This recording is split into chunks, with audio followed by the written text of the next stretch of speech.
Gore's unsettling suggestion remained with Captain Dumont long after the three had separated. Kentrell did not yet know what to make of the notion that somehow Juris Khan had reacted to Motsi's death, but the implications did not bode well. That Sin had been unable to offer any other idea that sufficiently explained the reaction did not help either. Despite that, the Bajiri had not completely accepted Gore's concerns, and that their host had hid some secret from them, and neither could Kentrell.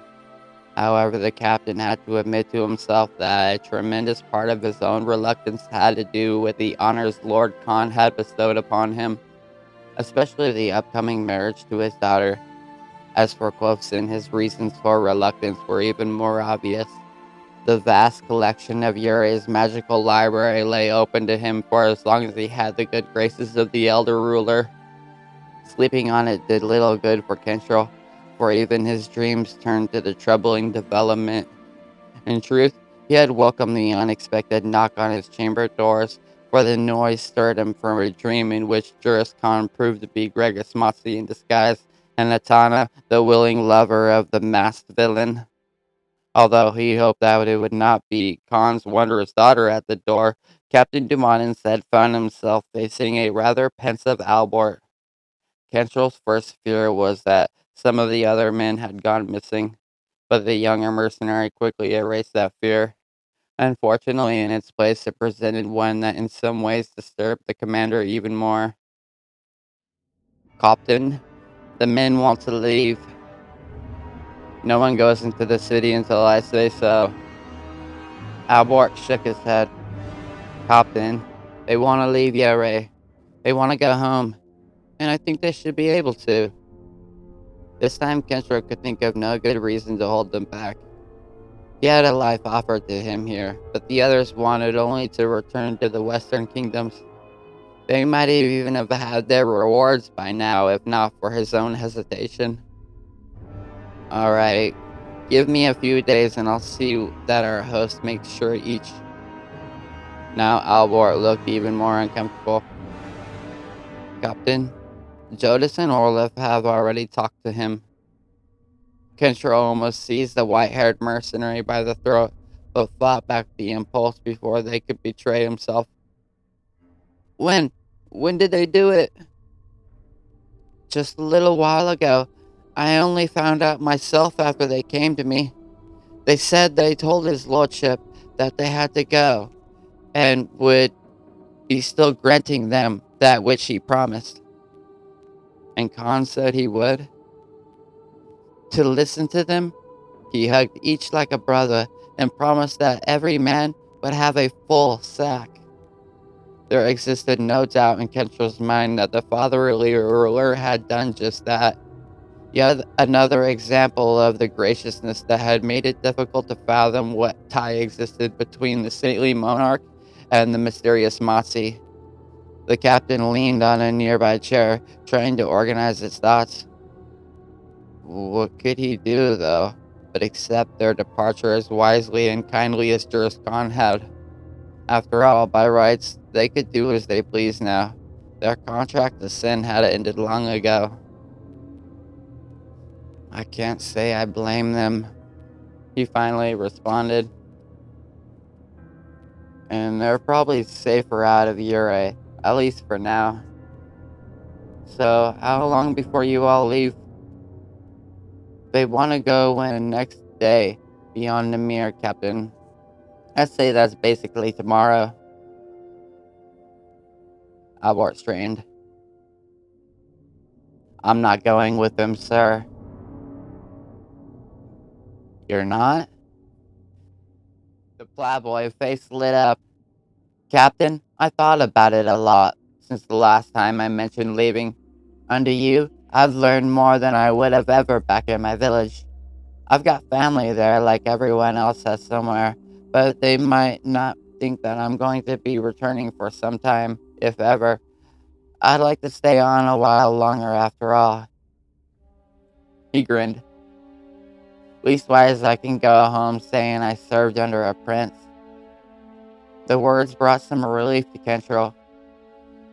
You sure you don't want to go with them? My mind's being made up this time, sir. Alright, I'll see that they're all sent off right. They've done well. You've all done well. A grin as great as any Gorse had ever given spread across Albert's youthful visage. Appreciate that, Captain. My lord, I'll be happy to volunteer to escort them to the outer gates of the kingdom, though. The task seemed simple and safe enough. Even with the yet unexplained disappearances of the three other men, Kencho suspected that, like him, each had been lured to a more deserted area, then knifed.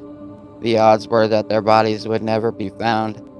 Still, so long as Albert kept in the open where the crowds could see him, he would be safe.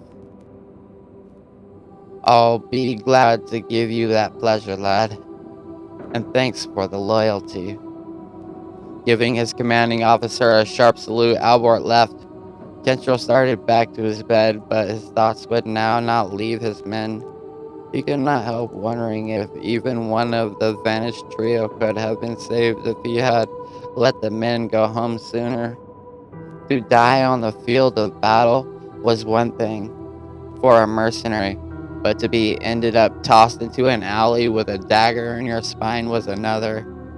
For that matter, Kentrell did not even know if the men had actually been slain. It was possible that they still lived as prisoners. Or prisoners? Captain Dumont bolted upright. He knew of one way to tell. Kentrell found the necromancer in one of the rooms farthest away from the others. A special request had appeared from Zael himself. The spellcaster did not respond to his quiet knock, but something made the fighter certain that he would find Zael within. Kentrell knocked again, this time quietly calling out the other's name. Enter, came the unmistakable hollow voice of Humbart Wessel. Slipping inside, Kentrell discovered the necromancer seated on the floor, his legs folded in, his hands on his knees, and his eyes staring straight at the ivory dagger that hung suspended in the air before him. Zael's vast cloak lay on the bed, atop a small wooden table to the side. The skull had been set so it faced the doorway.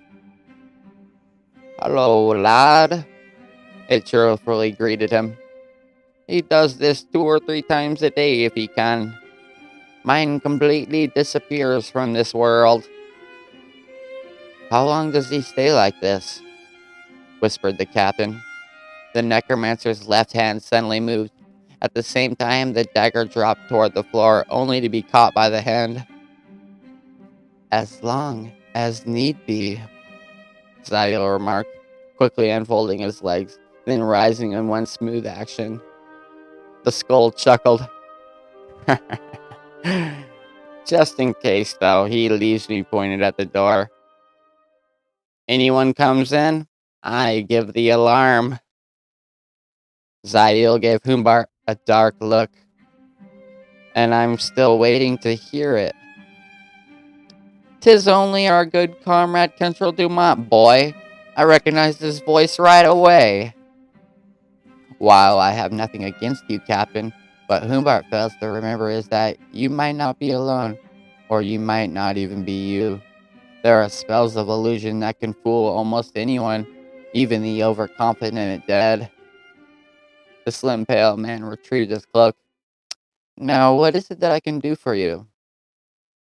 "I came because an idea occurred to me based on your own experiences." "And that would pertain to?"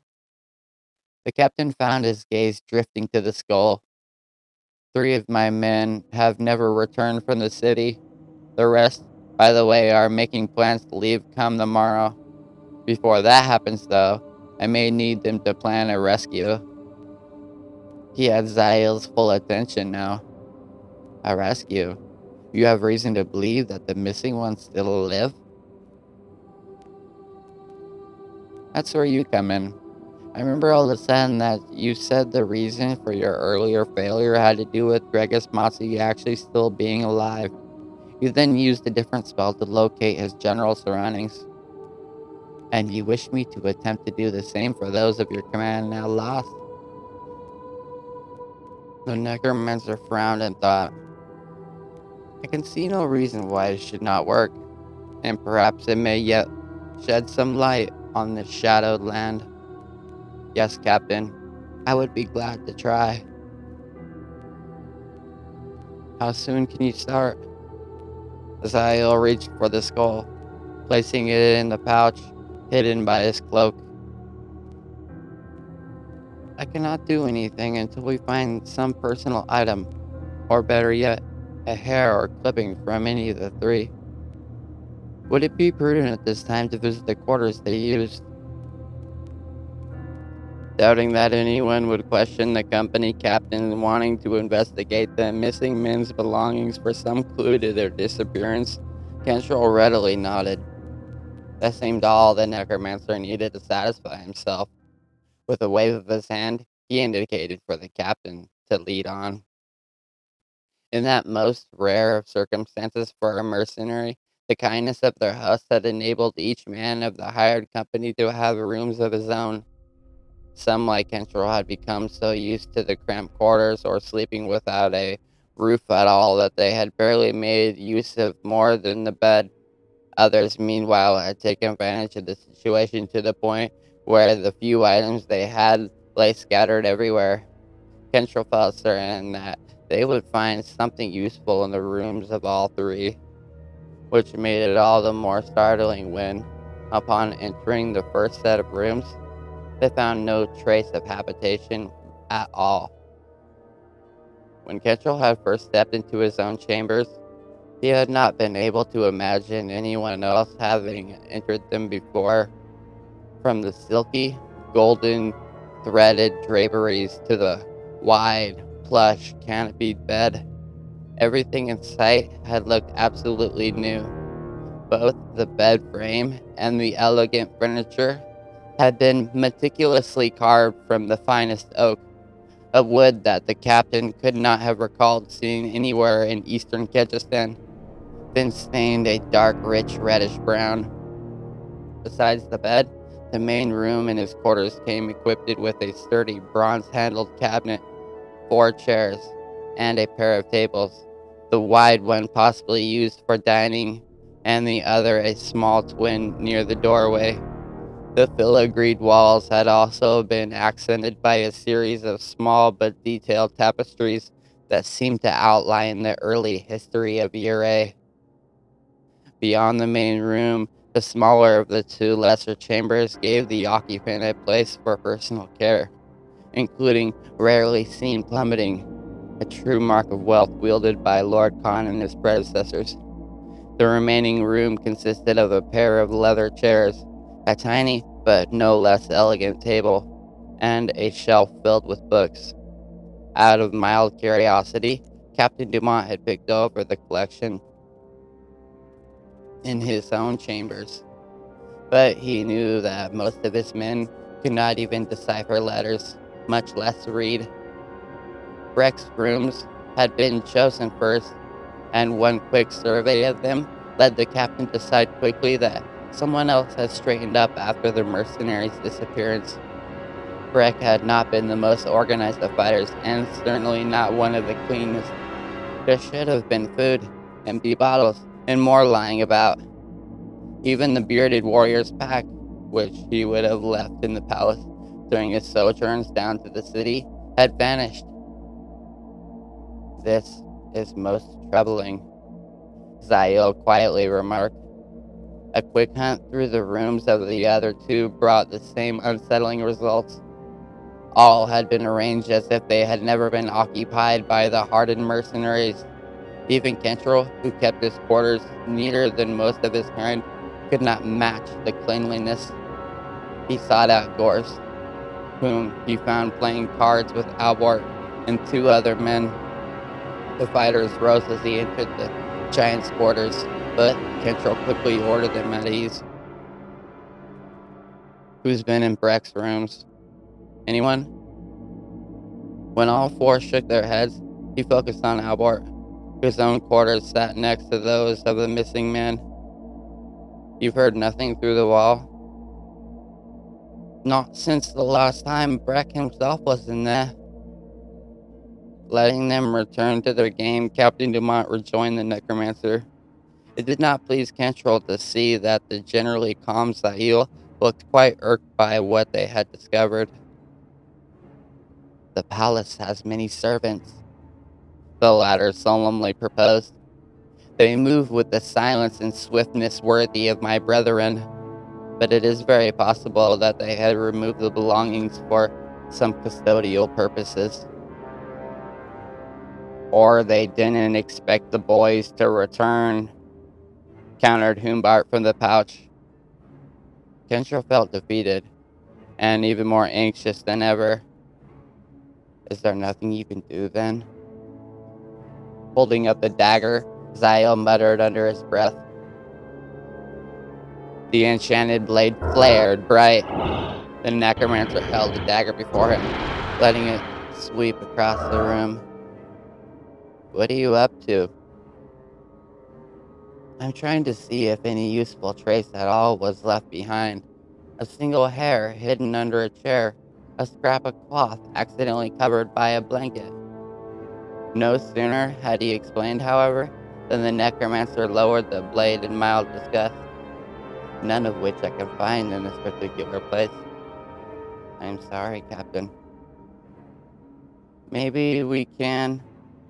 Before Kentrell could finish, the door swung open, and Atana appeared. Why, here you are. She swept toward the fighter, Zael seemingly non-existent. Kentrell accepted a swift kiss from her, then discovered himself being conducted out of the room. And you changed back into that horrid old outfit. She at him, sounding like a mother hen than the desirable enchantress at which he stared. You must dress before it's too late. Father already expects us there. Where? Kentrell could not recall no urgent matter. Why, for a formal introduction to the court, of course. You must be known to everyone before you officially take up the roles Father promised you. It would be bad form otherwise. But despite his uncertainties, despite his surmounting questions concerning Lord Khan, Captain Dumont found himself once again defenseless against the charms of the crimson tressed princess. Asana had come to him clad in a white and green gown fit perfectly to her well curved form and design, as it seemed with everything she wore to utterly bewitch him. No, you mustn't, are you?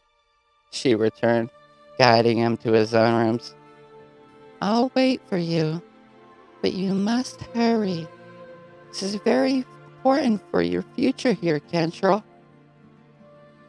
Her eyes seemed to shine like jewels. And for ours as well. And against that last point, his final defenses fell. Away went any concerns about the secrets of Gregus Moxie, about any subterfuge by Juris Khan, and any doubt that he would be Utana's slave forever.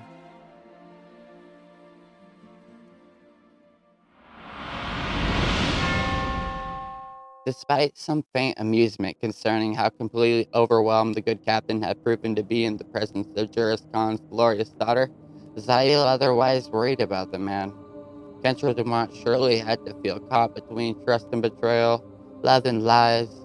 Not trained as the followers of Rathma were in the cultivation and control of emotions, the mercenary risked making a fatal misstep. Zail hoped that would not be the case, for he knew that the captain remained his best ally. The giant Gorse could be trusted yet, but lacked some of Kentrell Dumont's battle-honed wits. As for Quothson, if the Vajara ever proved Zael's only hope, then surely they would be all very much doomed. But doomed to what? The key, he suspected, had something to do with the three missing men. More and more, the necromancer distrusted the notion that they had simply perished at the hands of common street thugs. No, he had felt that there had to be something darker, something more ominous going on. A check of the rooms inhabited by the other two missing mercenaries revealed the same lack of booze. Sahil considered mesmerizing one of the servants into revealing what had happened to the men's effect, but not only would that seem likely to earn him the watchful eye of their host, he could not find any of the attendants. As the necromancer had remarked to Captain Dumont, they indeed moved as if trained by Zahil's own people. A curious thing to think about Livier's servants. Yet another confounding piece of the puzzle whose image he had yet to divine. One hair, one piece of nail, he murmured as he finished his second search of the last set of rooms. Not so much to ask, but apparently too much to hope for. One single strand, one follicle, and he could have done as he had done in the sanctum of Gregasmasi. Zahil did not like being thwarted by such minuscule things. Surely the forces that had sought to keep the moral world in balance did not intend such frustration. Zahil only wished that he could have. The necromancer froze in the act of putting away the dagger, his mind suddenly aflame with the realization that he had been ignoring an entire path open to him this whole time. Captain Dumont had actually brought it up, but focused on the mercenary officer's actual reason for coming him, Zahil had lost sight of it. The possible answer to all their questions shouted to be heard, and the spellcaster had been blithely deaf to it. When first Zahil had sought the shade of Gregasmati, the latter had not been dead, but now the sorcerer was, put down mercifully by the necromancer's party after discovering his horrific plight. I am a fool, he uttered. Are you looking for argument? Came Humbart's voice. He looked down at the pouch. Gregus Masi is dead. And it's nothing to cheer, you hear me, lad?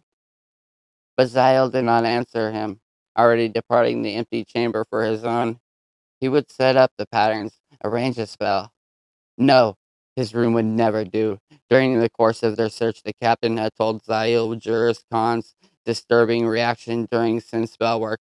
The necromancer suddenly wondered if seeking the ghost of the sorcerer would be a wise thing to do in the very sanctum of the one who had claimed, either erroneously or falsely, to have slain him. At the very least, it would pay to perform the spell elsewhere, and Sahil could think of no better location than the mouth of the cave leading to where they had found what remained of the unfortunate mage. It took the necromancer little time to retrieve what he had needed from his quarters, and even less time to exit the palace by secret means. Zail had memorized the layout of the edifice well, suspicious somehow that it would prove opportune later. Part of the calling held in a mistrust and apprehension among most folk. He had done so out of habit. One never knew when an overzealous official might decide to make his mark by capturing and disposing of the evil summoner of the dead. In some ways, escaping to the shaft filled Zail with more assurance. Born to the jungle lands, he was distracted by the confining qualities of any building, even one so massive as the palace. Now outside, he felt as if he could breathe again. His wits seemed to grow sharper, so much so that the necromancer had to ask himself again why he had not thought to attempt a new summoning of Gregus Matsu once the latter had actually perished. So much time wasted. With a dagger to light his way, Zail headed several yards into the shaft. Finding a fairly open part of the corridor, the necromancer squatted down and began to draw the patterns on the dirt floor with the glowing blade.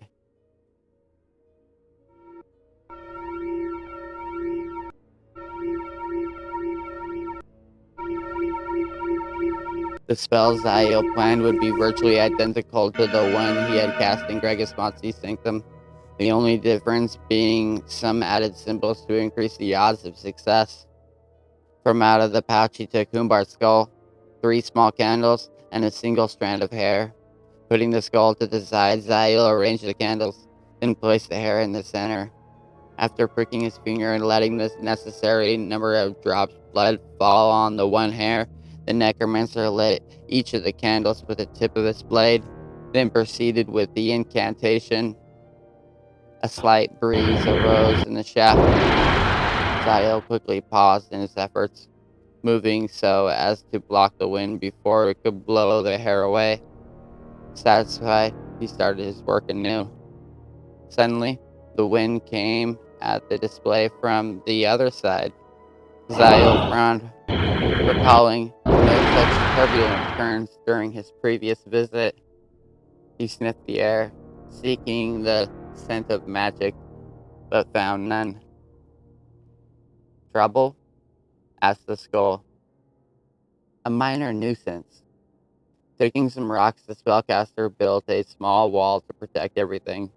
Once more he began muttering. This time, no wind interrupted. Zael focused his gaze on the hair, thinking of the dead sorcerer. As before, smoke arose above the hair where the blood touched it.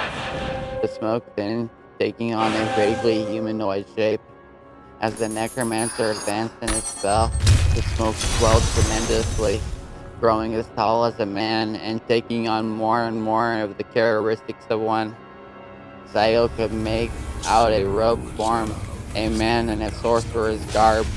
The figure seemed to be reaching out, at the same time trying to speak. Gregus Mati, I summon thee, Zael called. Gregus Mati, I conjure thee. I call upon thee to walk the mortal plane for a time more, to come to me and share your knowledge. And in the smoke, there formed an imposing black-haired figure more like Fincher Dumont than either the necromancer or the Vizieri. Broad of shoulder, determined of face, Gregis Mozzi looked not at all the viper he had been portrayed as, but more like a legendary protector. Bit younger than when I last saw him, Humbart remarked. Quiet. Zael had not yet bound the spirit to him, and until he did, any interruptions risked breaking the summoning. He muttered more, then, with the dagger, drew a double loop in the air. Mossy's flickering ghost sullified, becoming so distinct that ignorant onlookers might have believed that they could actually touch him. In truth, had Zael worked hard, he could have created an even more substantial specter, but the necromancer had no need of such, and respected the dead mage too much to even try to bind him so. Soon, very soon, the spell would be complete. Then only Zael would be able to dismiss the shade without the most extreme effort. And as he became more a part of the mortal world, Gregismasi tried once more to speak. His mouth opened, but no sound escaped him. He continued to try to reach for the other spellcaster, but moved as if caught in some thick fluid. Only the eyes managed to express anything definite, and in them Zael saw an urgent need to communicate a message, perhaps the very information he and the captain had sought. Dragismatsi, let air once more fill your lungs. Let speech be yours as I permit it. Let the words you wish to speak be heard. The dead sorcerer moaned. With grim determination, he thrust a finger towards Zael and, at last, forced a single word from the escaping mouth. Diablo! And as he spoke, Mozzie's appearance transformed. His sorcerer's robes, briefly a resplendent blue and gold covered with holy wards, burst into flames. The finger that pointed in warning shriveled rapidly, becoming skeletal. Likewise, the strong, determined visage melted away, leaving until the end the staring, warning eyes. Zael, lad, look out! Craggy, monstrous hands of rock suddenly thrust forth from the walls, catching the necromancer from both front and behind. They forced the air from Zael's lungs, and it was all he could do from keeping from being immediately crushed to pulp. In his struggles, he kicked apart the display. Now bound to the necromancer, the monstrous ghost of Gregus Matsi should have remained fixed where it was, but instead it instantly faded away, the single word of warning still on its lipless mouth. Zail still had the dagger, but with his arms clamped awkwardly to his body, he could not raise it. With the vestiges of breath he had left to him, the desperate spellcaster shouted out words of power. Baraka Danos Tempori Barak! He could not force anything more out. A rumbling shook the cave, and somewhere distant, Zail heard Humbart Wessel's voice calling to him. The necromancer blacked out,